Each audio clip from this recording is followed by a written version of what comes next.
You're scrolling through your phone at 11 p.m., and you tell yourself just 5 more minutes, but somehow 45 minutes disappear. And you feel that familiar mix of guilt and exhaustion and emptiness.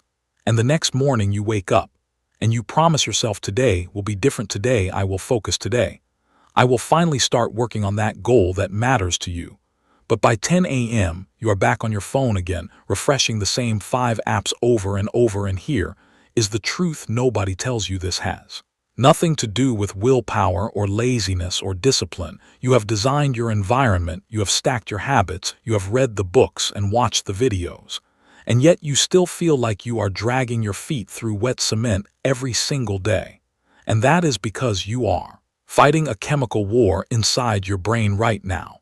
And until you understand this war, you will keep losing it again and again. Stick with me for the next few minutes, because I am going to show you exactly what is happening inside your skull every time you pick up your phone, instead of doing the work that actually matters. And more importantly, I am going to show you how to rewire this system so that hard work starts to feel less like punishment and more like the only thing you actually want to do. If that sounds like something you need, then hit subscribe right now, because what I am about to share changed the way I look at motivation forever. Let's talk about a chemical called dopamine, because almost everyone misunderstands what it actually does. Most people think dopamine is the chemical of pleasure, the reward you get after something good happens, but that is not entirely true. Dopamine is actually the chemical of wanting. It is released before the reward, not just after it. It is the molecule of anticipation, of craving, of seeking. And this is where things get dangerous, because there are 2 very different types of dopamine experiences happening in your brain, and most people only know about one of them. The first type is what neuroscientists like Andrew Huberman often describe as cheap dopamine. This is the dopamine spike you get from scrolling social media, from junk food, from video games, from instant messages and notifications. These activities trigger massive, unnatural spikes of dopamine, far higher than anything you would experience in nature. Your brain releases a flood all at once. And for a few seconds, you feel amazing, you feel entertained, you feel stimulated. But here is the catch: your brain does not like extremes, so after that spike, your dopamine levels do not just return to normal, they crash below baseline. And this is the part nobody talks about. That crash is why you feel restless, empty, and unmotivated right after you put your phone down.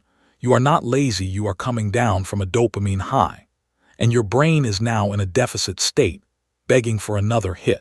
Now let's talk about the second type, and this is the one that actually matters for your goals. It is called tonic dopamine. Think of tonic dopamine as the steady background hum of motivation, the baseline level that determines how driven, curious, and energized you feel throughout your day.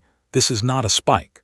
This is your operating system. When your tonic dopamine is healthy, you wake up and you actually want to work on your goals. You feel a quiet pull toward productive things. You do not need to force yourself. You do not need to white-knuckle your way through tasks. The desire is just there. But when you constantly bombard your brain with cheap dopamine spikes from scrolling, your tonic dopamine baseline drops lower and lower over time. And this is the real reason hard work feels so unbearably difficult. It is not that the work itself got harder, it is that your baseline motivation got destroyed. Let's make this painfully clear with 2 systems: the fried dopamine system and the peak performance system. And I want you to be honest with yourself about which one you are currently living in. In the fried dopamine system, your morning starts with your phone. Within minutes of waking up, before your feet even touch the floor, you are checking notifications, scrolling feeds, watching short videos. This immediately spikes your dopamine to artificial highs and sets the tone for the entire day. By the time you sit down to do real work, your brain compares that task to the stimulation you just experienced, and the real work feels boring, slow, and unrewarding in comparison. So you avoid it, you procrastinate, you tell yourself you will start in 10 minutes, and during those 10 minutes you go back to your phone because your brain is now in a dopamine deficit, and it desperately wants another spike. This cycle repeats throughout the day. Every difficult task gets pushed back in favor of small dopamine hits, and by the end of the day you feel mentally exhausted, even though you accomplished almost nothing. And the cruelest part is this exhaustion is not from working too hard, it is from your brain running on a roller coaster of spikes and crashes all day long. Now let's look at the peak performance system in this system. The morning starts differently. The phone stays away for at least the first 30 to 60 minutes. Instead, there might be sunlight exposure movement, or simply sitting with your thoughts without any external stimulation. This might feel slightly boring at first. And that boredom is actually the point, because your brain is not getting an artificial spike. It stays calm, and your tonic dopamine baseline remains stable when you then sit down to work. The contrast between doing nothing and doing something productive is enough to feel rewarding. The task itself becomes the source of motivation, because your brain has not been numbed by competing stimulation. As you work, your dopamine releases slowly and steadily, not through finishing the task, but through the process of working toward it. This is what scientists call dopamine from effort itself. And over time, something remarkable happens. The brain starts to associate the act of focused work with reward, and difficult tasks that once felt impossible feel almost magnetic. This connects directly to something psychologist Carol Dweck discovered through decades of research on growth mindset. She found that people who believe their abilities can be developed through effort actually experience the process of struggle differently. At a neurological level, when you view a hard task as an opportunity to grow rather than a threat to your ego, your brain releases dopamine during the struggle itself, not just after success. This means the people who seem to effortlessly push through difficult work are not relying on superhuman willpower. They have simply trained their brain to find the struggle itself rewarding. So how do you actually shift from the fried system to the peak performance system? The first step is what is called a dopamine reset. For the first hour after waking up, you eliminate all sources of cheap dopamine. No phone, no social media, no music, no podcast, just stillness. This allows your baseline to stabilize before the day even begins. And yes, the first few days will feel uncomfortable, almost painfully boring, but that discomfort is your brain recalibrating. The second step is to deliberately delay rewards. Before you check your phone or watch anything entertaining, commit to just 10 minutes of meaningful work. It does not need to be impressive, it just needs to be real. This small delay teaches your brain that effort comes before reward, rewiring the sequence your dopamine system expects. The third step is to reframe difficulty itself. Instead of seeing a hard task as something to survive, try seeing it as a workout for your dopamine system.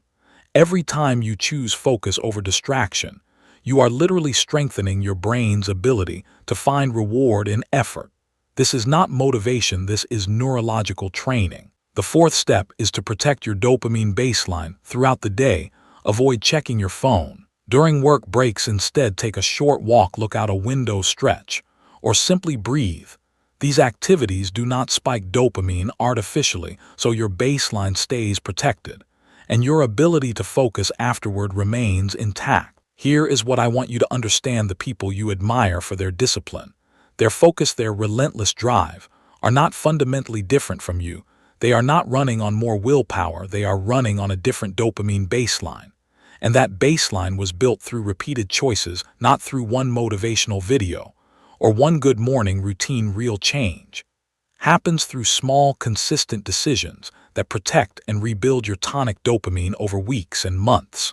Tomorrow morning, you have a choice. You can reach for your phone the moment you wake up and spike your dopamine, artificially setting yourself up for another day of struggle, or you can sit with the discomfort for just 60 minutes and let your brain begin to heal. That one choice repeated daily is the difference between a life that feels like a constant uphill battle and a life where hard work starts to feel like the thing you were built to do. If this video helped you understand why motivation has felt so impossible lately, make sure you subscribe, because next time we are going deeper into how your environment is silently sabotaging this entire system and what you can do to fix it starting today.